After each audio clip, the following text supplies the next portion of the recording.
trembling hand holds a yellowed letter. A photo of a young soldier slips to the floor. At 75, Frank learned the hard way that some battles only begin after the war is over. And today, to help a younger brother in arms, he'll need to find a strength he never knew he had. Let's dive into this story. Frank Morrison's hands are marked by decades of hard work. They tremble slightly as he picks up his car keys. It's not age. It's something that never left him, etched deep into his memory. Frank has worked part-time at the town's hardware store for 20 years. After his wife passed more than a decade ago, the job became his only steady companion. He knows every screw, every tool, every regular customer who walks through that door. The shop sits on a quiet street, the kind where everyone knows your name. Frank always arrives before the owner opens up. He likes the silence of the early morning, when he can stock the shelves slowly, without small talk. It was Tuesday. Business was slow. Frank was rearranging the hammers when he heard the bell above the door. It was Tom, a 34-year-old man, a veteran like him.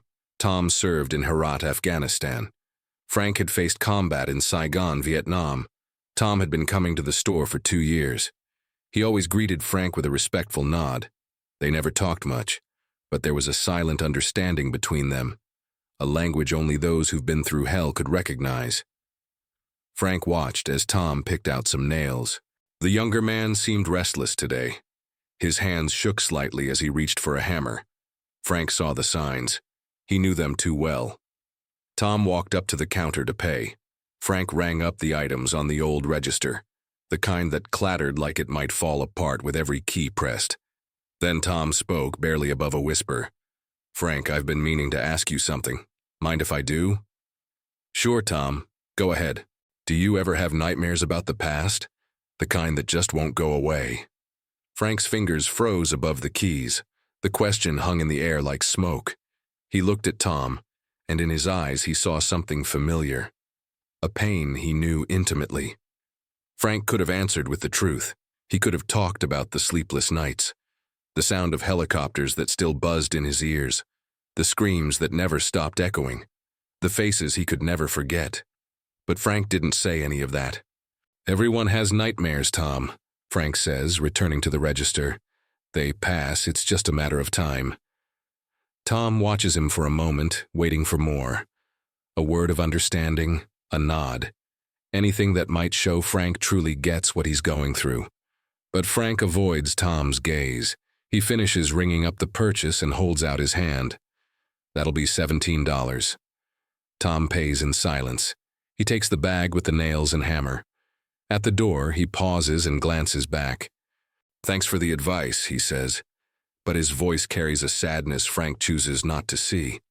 The bell chimes as Tom leaves. Frank is alone again, but now the silence feels heavier. He returns to the shelves trying to focus on work, but Tom's words keep echoing. Nightmares pass. What a ridiculous thing to say. Frank knows he lied. He knows his own nightmares never passed. He knows Tom needs someone who understands, someone who's walked through that same darkness, and can say, "You'll make it through." But Frank chose silence. Why? Maybe because talking about the war would mean admitting it never really ended for him. It would mean facing the truth, that even decades later there are still broken pieces inside him that never healed. Frank spends the rest of the morning organizing tools that were already in order. When the store owner arrives, Frank barely looks up to say hello. At lunch, Frank can't stop thinking about Tom. Is the guy okay? Was Frank the only person he tried to reach out to? The afternoon drags on. Frank helps other customers, but his mind is elsewhere. He keeps thinking about all the times he needed someone to talk to. All the times he searched someone's eyes for just a flicker of understanding. At 5 o'clock, Frank locks up and heads home. It's a short drive, but today it feels longer. Every stoplight, every corner gives him more time to think about what he did, or rather, what he didn't do. Frank gets home and heads straight to the kitchen. He heats up a can of soup and eats in silence, sitting at the table where he used to have dinner with Ruth. Her chair is still there. After dinner, he turns on the TV. The shows play, but he can't focus on any of them. Frank goes to bed early, but sleep doesn't come. He stares at the ceiling, replaying the conversation in his mind. Could have gone differently. It should have gone differently. The following days drag on. Frank goes to work, does his tasks, comes home. But something's shifted. He finds himself waiting for Tom to come back to the store. He keeps rehearsing what he'd say if he got a second chance. But Tom doesn't come. Frank quietly asks a few customers if they know Tom. He learns that Tom lives alone just a few blocks from the store, works in construction, has 2 kids who live with his ex-wife in another state. Another week passes. Frank thinks about going to Tom's house, but always finds an excuse not to. What would he say? How would he explain that he lied? How could he admit he's still fighting his own demons? 3 weeks after that day at the store, Frank overhears 2 customers talking. They mention a veteran from the neighborhood, found unconscious at home after taking sleeping pills. He's in the hospital now. They say he's going to be okay. Frank feels a heaviness in his gut. He doesn't need to ask. He knows they're talking about Tom.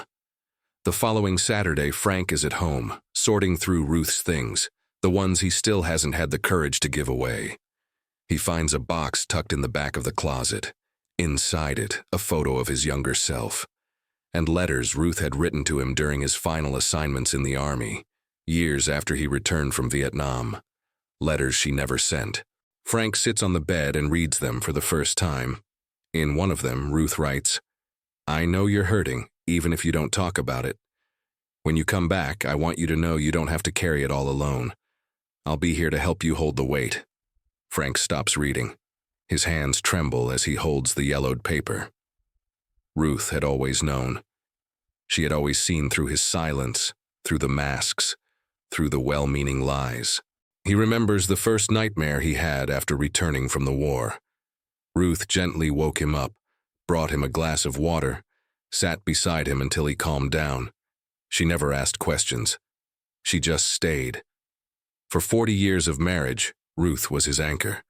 When the nightmares came, when the anger rose out of nowhere, when he pulled away from the world, she stayed, patiently, waiting for him to come back to the surface.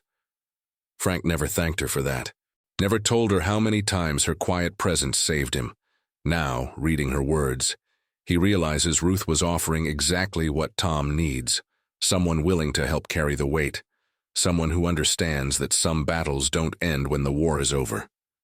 Frank folds the letter carefully and places it back in the box. He knows what he has to do. On Sunday morning, Frank grabs his car keys and drives a little farther than the hardware store. He pulls up in front of a small house with an unkempt yard, the address he got from a mutual friend. He sits in the car for 15 minutes, gathering the courage. Finally, he gets out and walks to the front door. He rings the bell. Tom answers in a robe, hair messy, eyes still swollen from sleep. He recognizes Frank but looks surprised. "Frank, what are you doing here?" Frank takes a deep breath. "I came to apologize, and I came to tell you the truth." Tom steps aside and invites him in. They sit down in the living room. Frank notices the house feels more like a hiding place than a home.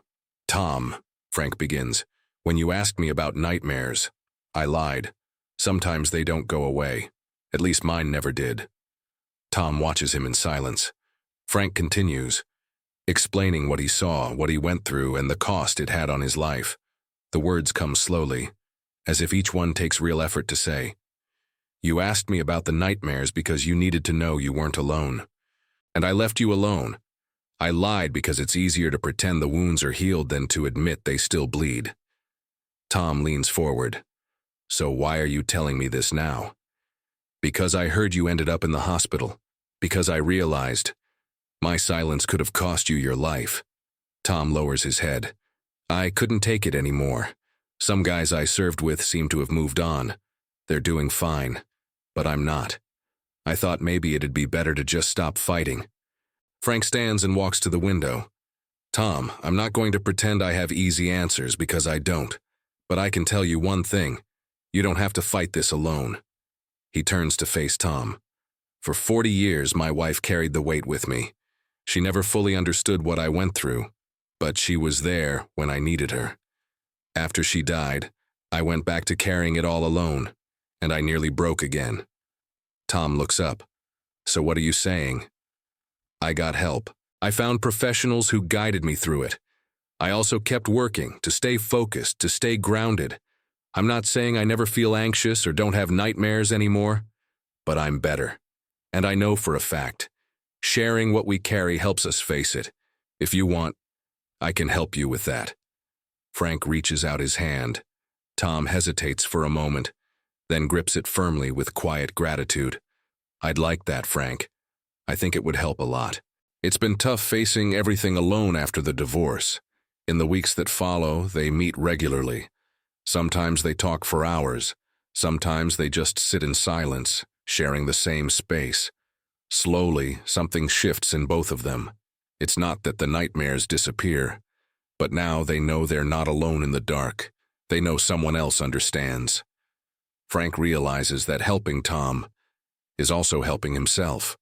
For the first time in years, he has a purpose again. 3 months later, what started as simple meetings between Frank and Tom turned into something bigger. With the store owner's blessing, they now meet every week after hours. Veterans from different generations, different battles, but the same wounds. Frank became a kind of anchor for the group, not because he has all the answers, but because he learned, and now teaches, that carrying the weight together is better than carrying it alone. One Thursday evening, after everyone has left, Frank stays behind to stack the chairs. Tom comes back and finds him there. "Forgot my wallet," Tom says, picking it up from the counter, but he doesn't leave right away. "Frank, can I ask you something?" "Of course." "That first day, when I asked you about the nightmares, where did you find the strength to come looking for me?" Frank stops stacking the chairs. He thinks about the question, about Ruth's letters, about the weight he carried alone for so long. "You know, Tom, sometimes life puts us in situations where being strong isn't a choice. It's the only option. When I heard you almost gave up, I realized my silence had consequences. I couldn't pretend not to see your pain anymore, because I saw my own pain reflected in it." Tom nods with a quiet smile and heads out. Frank finishes arranging the chairs and turns off the lights. Outside, the town is slowly falling asleep. And inside him, for the first time in a long while, there's peace too. Because Frank has learned that being strong doesn't mean being immune to pain. It means moving forward, even when you still feel it. If you enjoyed this story, let us know in the comments. We'd love to hear what you think. And don't forget to click the like button and subscribe to the channel so you won't miss what's coming next.